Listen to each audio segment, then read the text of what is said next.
All right. Thank you, everyone, for joining us here on short notice today. This time, I'd like to bring up Michigan State University Vice President and Director of Athletics, Alan Haller.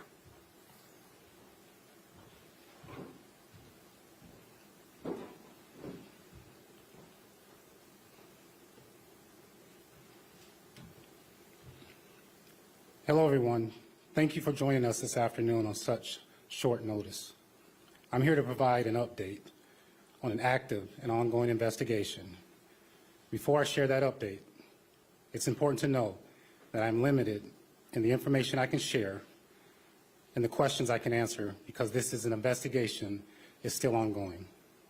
Upon receiving the reports from the claimant regarding Mel Tucker, MSU's Office of Civil Rights immediately commenced a review of subsequent investigation per university protocol using an outside third-party investigator. I was aware of the report in late December. The external investigator concluded their review and submitted their investigative report on July 25th with a recommendation for a formal hearing which will occur the week of October 5th. The university's objective has been and remains focused on conducting a fair, thorough, and unbiased investigation and allowing the processes to play out. This includes protecting confidentiality of the claimant and putting in place interim measures. The university's formal conclusion of the investigation will occur once the hearing and final decision processes are complete. I want to emphasize again, this investigation is not complete. Interim measures are something that are constantly evaluated throughout the process based on developments that may have a potential impact on the ongoing investigation. As there have been new developments before the hearing and with the best interest of everyone, including student athletes and the university community in mind, I have suspended Mel Tucker without pay as an additional interim measure. While the investigation continues, I made this decision with the support of university leadership. I'd now like to welcome Interim President Teresa Woodruff to the podium for a few brief comments. Thank you, Alan. I want to reinforce that these matters are unique and complex, and our investigations are designed to be comprehensive and fair. Our guiding principles are equity in process and confidentiality for all involved in order to protect the integrity of the investigation. I want to put a fine point on what A.D. Haller shared just a moment ago. In the MSU of today, when any report comes into the university, it is appropriately and rigorously reviewed. In the MSU of today, our investigative processes are fair and thorough. In the MSU of today, in all cases, we continually review interim measures to ensure appropriate actions are taken. So this morning's news might sound like the MSU of old. It was not.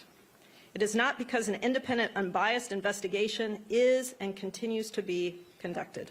That investigative process is not complete and had not been referred to A.D. Haller or the university. That process will not be complete until there is a hearing and a final decision. It is not the MSU of old because we maintain the confidence of the claimant and the respondent while respecting and valuing the claimant's and respondent's right to share their story. It is not because of the further action we take today. The action A.D. Haller took comes with the full weight of my support. As he shared, these new developments before the formal hearing can impact the case and the community. This step to place Mel Tucker on an unpaid leave is equally necessary and appropriate for today's circumstances.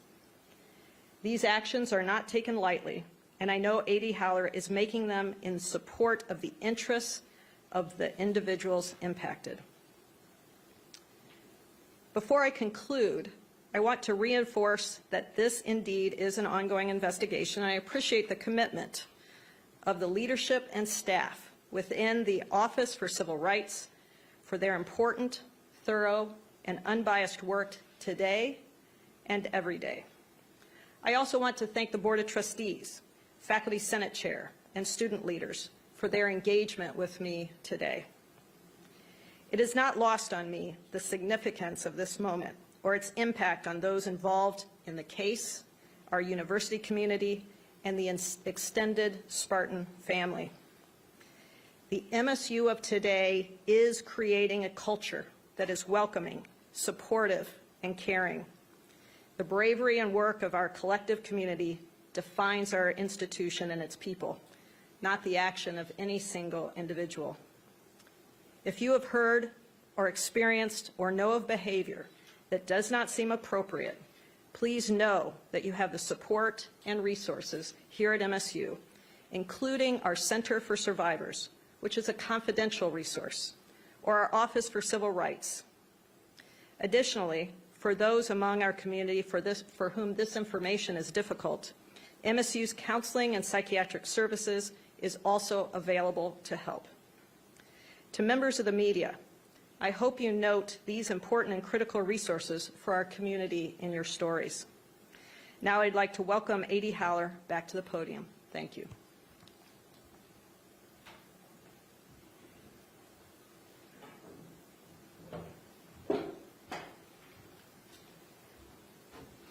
Thank you, President.